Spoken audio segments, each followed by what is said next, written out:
Should have gone to avenge. All right, so real quick here before Matt Holliday comes on. We just got the news that shocked and scared Chiefs Kingdom for a second there. Yeah. Apparently, the Chiefs barber, the barber that cuts their hair, tested positive for COVID-19. And there were 20 players scheduled to get trimmed up by this barber, including Patrick Mahomes. But luckily, they caught the test before at least he was involved. So a pretty wild story there, pretty unbelievable. And the fact that that barber was given haircuts without a confirmed positive or negative, my goodness, we're going to get back into that here in just a little bit. But luckily, the scare was avoided, at least for now. Joining us now from Oklahoma State baseball coach, former Rocky, former Cardinal, Matt Holliday here on the afternoon sports drive. Matt, thanks so much for joining us. And I understand, and I actually planned on, I told Tom earlier, I said, I need to see if Matt can hop on the show at some point here with this Arenado news. Obviously a huge trade with St. Louis, but what did you know about that? How do you feel about that move for St. Louis?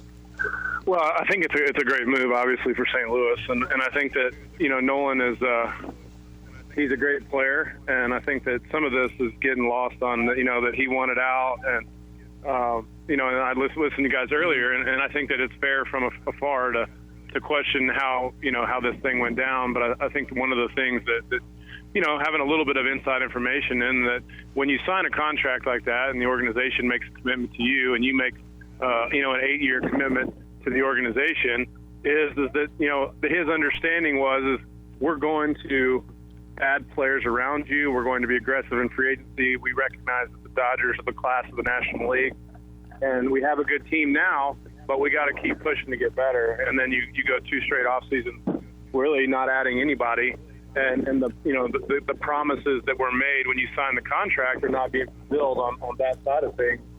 And then some things were said that were personal, and the general manager said some things to Nolan that were personal, and sometimes as a player when somebody calls into question some things that you take a lot of pride in, it's hard to forgive and to move on from those things. And so there's a lot more layers of this situation than just the he's not really winning, not getting his way, I want out sort of maybe scenario that could be painted. There's a lot more that goes into a situation like this. And when you talk about the opt-outs, he is planning. A lot of these things had to do with the contract and how to make it work with the Players Association so you do not devalue the contract. And there's a lot of things that go into when you trade a contract that size that the Players Association has to agree upon so that the trade can go through and the player makes concessions and they'll make different things happen inside of a contract to make it look a certain way so that it doesn't lose its value. Hey, Matt, let's take us back to the original premise here that promises were made when the contract was signed. Now, you're removed from Colorado, but knowing full well that those promises were made, how in the world did the organization not at least come up with somebody around him to kind of keep him happy? How did that happen? It's hard to say, Tom. I think at some point, the owners have to say, well, how much money are we willing to take on as far as free agents and making moves?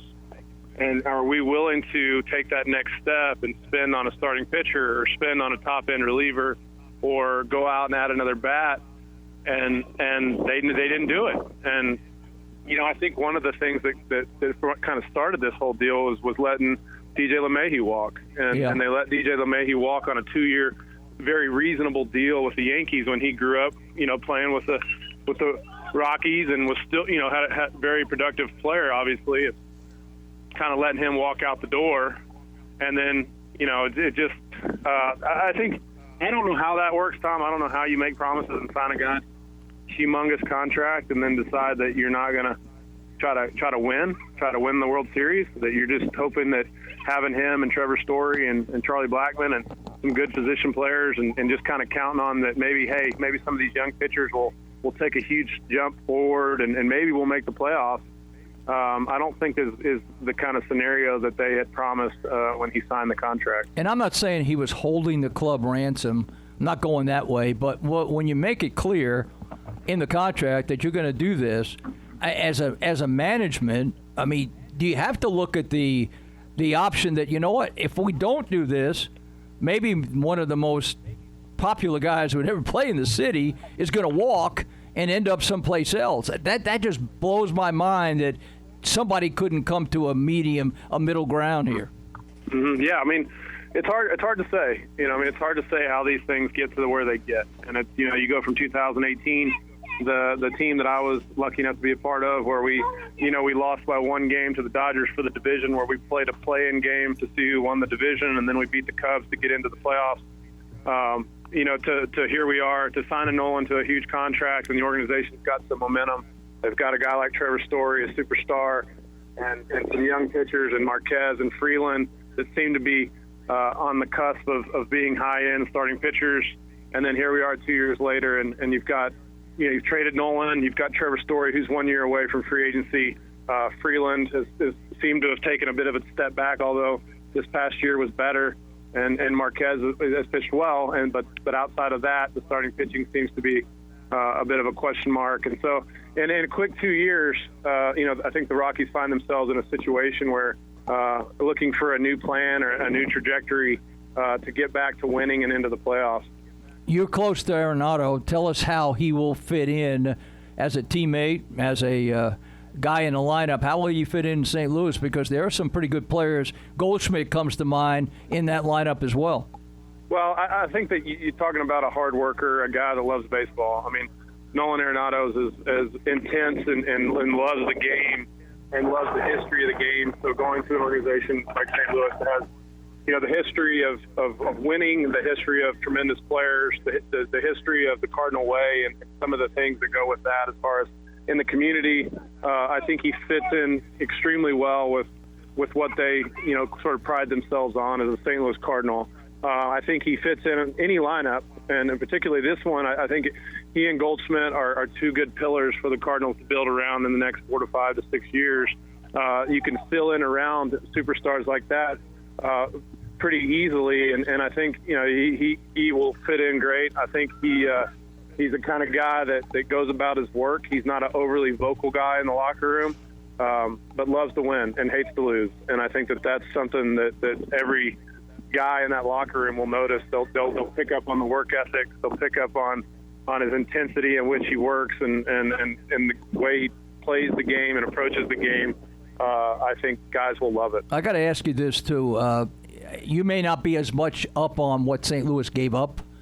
I've heard it said by, I don't know if they're experts, just people observing, that they kind of got him on a steal. I mean, anytime you give up pitchers, I don't know if that's a steal, but how do you view what St. Louis gave up to get him? This is a marquee guy.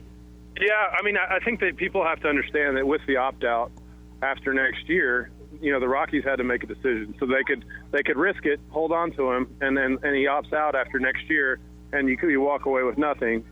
Or, you make a trade and you understand that the more money you pay the other organization, the better prospects you're going to get. So if the Rockies had taken on more of the contract, they can probably get better prospects. But at $50 million, I think Austin Gomber has got a chance to be a middle of the rotation lefty. I think he's pretty good. I mean, he's got good curveball. I think he's a pretty good starting pitcher in the major leagues. So then the other 4 prospects, maybe they're not the top of the list of the Cardinals prospects, but a lot of times it's hard to predict those guys. It's hard to predict what young players with talent. It's hard to predict their makeup and whether or not they're going to be good major league players.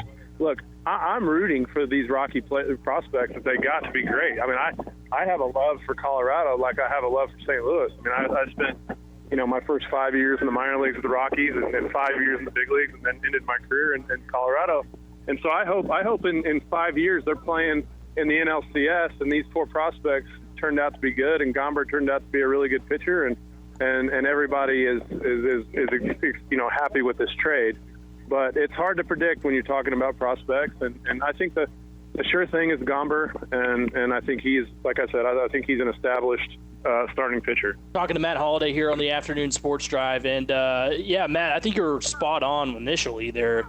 This isn't a situation with Arenado like we talked about, like what James Harden did certainly, or what Deshaun Watson is talking about doing, refusing to play. He was there was obviously a lot of things going on, and he got a chance to come over to St. Louis. But with that being said, maybe for how big is it for the Cardinals defensively? Because it comes on the next day here. We find out today Colton Wong's no longer going to be with St. Louis. He goes over to Milwaukee. So maybe defensively, this at least shores up some of that infield.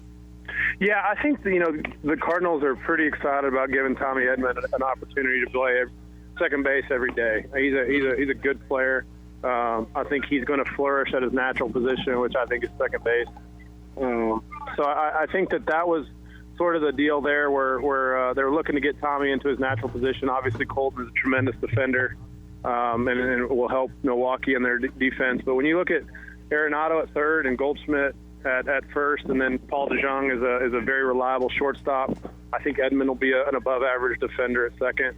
I think their infield defense with Yadi catching is probably second to none as far as defense goes. I can't really, nothing comes to my mind about a better defensive infield. So as far as that goes, those pitchers are going to be thrilled about getting ground balls and trying to get the ball on the ground for that kind of an infield. We'd be remiss, Matt, if we didn't bring this up before we turn you loose, and that's give us a little rundown of what's going on with Oklahoma State. You're outside, nearing that opener coming up on the Cowboys. How have they looked, and in your mind, how is all this talent back kind of working together? Well, it's been good. We've been lucky with the weather. I know it's going to turn. The next week's going to be a real challenge as far as getting outside, or if we get outside at all. But having this nice weather the last 6 or 7 days has helped us. We've scrimmaged. We've seen our pitchers have thrown to live batters. Our batters have got a chance to see our pitchers. I think so far the thing that stands out the most, and usually the pitchers are ahead of the hitters in any situation. When you go to spring training as a major league player, the pitchers are always ahead of the hitters just because you haven't seen it, timed it, and all that stuff. But I just think that so far our pitchers have really showed well. Bryce Osmond was electric the other day. Robleski, a transfer lefty, was throwing 95. And our velocity and our location to this point, I think, has been the real star of the first 2 weeks of playing. I think some of our young hitters are coming along. I think it's going to be a really, really good team. Very talented. We got a lot of depth. I mean, I know that a lot of that has to do with the COVID year. We got 4 or 5 kids that came back. So we've got a lot of good players. We put 2 teams out there to scrimmage, and we have no trouble of getting 16 really good players out there, and then our pitching. So I'm excited about it, Tom. It's always hard to tell before the real games get started and who's going to respond and how guys are going to react to environments. But as far as watching talent and scrimmage and guys will to learn and showing up early and work ethic and want to be good, I think it's a good group, and I'm excited. I mean, hopefully, we're less than 2 weeks away. We'll get some warm weather down at Sam Houston State, and get ready to open O'Brien Stadium, and we've got some exciting non-conference games coming up, and so I'm a pretty bullish on this team. Well, we appreciate you being with us on this. That's great. We wanted to kind of wrap it up with this, and great insight into what's going on with St. Louis and Colorado, that's for sure. And we'll follow Arenado. Boy, I got to think this kind of makes St. Louis odds-on favorite to win that division. Yeah, I mean, I think that division was pretty much up for grabs. It seems everybody was kind of going backwards.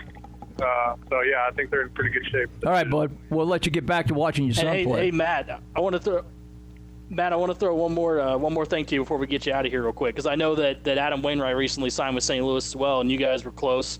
Did you know pretty early on that he was definitely going to consider coming back one more year? Yeah, I think he was going to pitch another year. The way he pitched last year, he was going to pitch another year. I know he wanted it to be St. Louis, and initially, he had got some offers from other teams, and ultimately, he wanted to be back with St. Louis. So once they got close, and he found out about the Arenado deal, I think that was a no-brainer for him. Sounds like a winner. Hey, appreciate you jumping on with us. Okay, yeah, no problem. Hey, we'll see you here soon. Okay, take care, guys. All right, bud. Patrick, are you there? There's Matt Holliday. Yeah, that's great stuff, man. I think he had a really good insight there.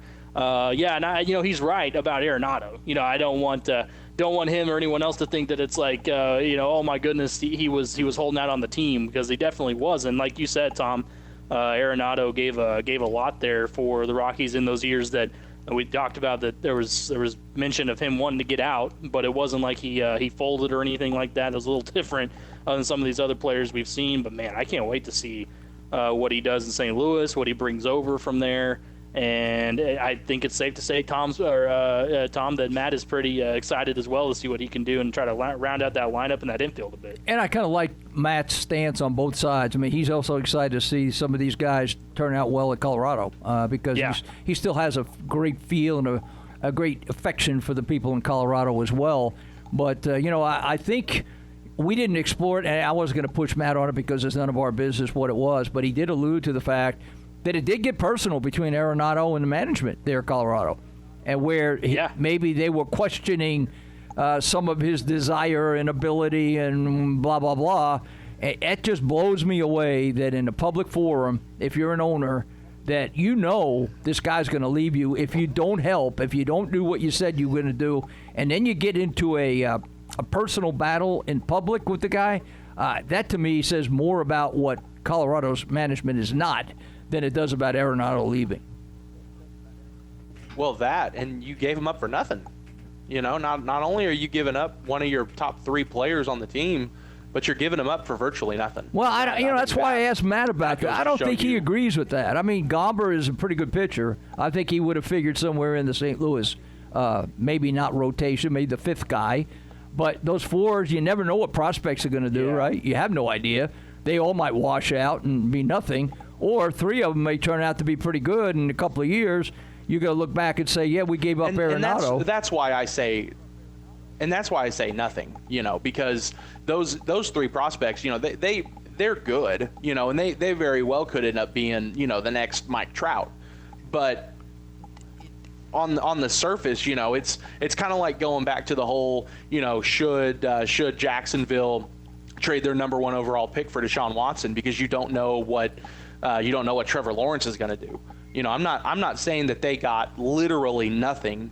They just gave them away. But in terms of sureness, I mean, you're getting a perennial all-star, someone that can add depth and 25 to 30 home runs a season to your roster, compared to a couple of guys where you're going to have to put in 2 to 3 years of work and hope they pan out in your minor league system. And plus, you're getting rid of a guy who didn't want to be there, and a guy who was claiming a lot of money at the pay window every month. So, that goes into that too, and they're going to have to pay the Cardinals a bit to take some of that money off their hands. But nonetheless, I mean, it was a divorce that probably needed to be made. I don't think anybody was going anywhere out in Colorado. And you don't know what new guys will bring to Colorado. And I think Gomber will. I agree with Matt. I mean, I saw Gomber about 3 times last year, and he looked pretty overpowering for a couple innings with St. Louis. But is he Arenado's status? No. I mean, on the surface, it looks like St. Louis got everything and Colorado got nothing. But in baseball, you can't do it on a one-day look. You got to look back at it a couple of years later and see what some of those guys did or did not do. Yeah, in terms of prospects, there's nothing like Major League Baseball, right, when it comes to that. So, and it's not like, I don't think anyone was ever expecting that Arenado's coming over and you're shipping off DeYoung or Goldschmidt or anything like that, or Flaherty or anything like that. He was just going to be, you were going to throw in, and I think you guys are right. Like Austin Gomber, he was highly touted in St. Louis and was one of those guys that never got a huge opportunity, maybe what he expected. But it's just going to depend on what Colorado does with those prospects. Can they turn them into something? Mm-hmm. And I know that there's been issue with that somewhat in Colorado at times. But man, I hope I'm kind of with Matt there. Hopefully for them it works out a little bit because they need something. They got to get something going in Colorado with the way things have happened. You know what I thought he said, fellas? Organization. We come back here. I was going to say the thing he said, fellas, that kind of opened the door to the discussion. And I didn't forget because I see him playing for the Yankees.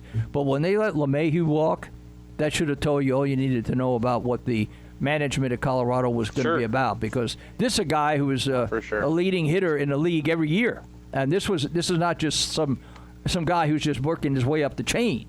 This is an established player. When they let him go, and they're probably going to lose Story, I would think, depending on what happens this year. All of a sudden, that nucleus that they had 3 or 4 years ago, you can turn around and they're not there. And that's a big, big loss for them. We're live at Advantage Plumbing, Heating, and Cooling here on the Afternoon Sports Drive. When we come back, we'll get into some Buy or Sell on the Triple Play Sports Radio Network.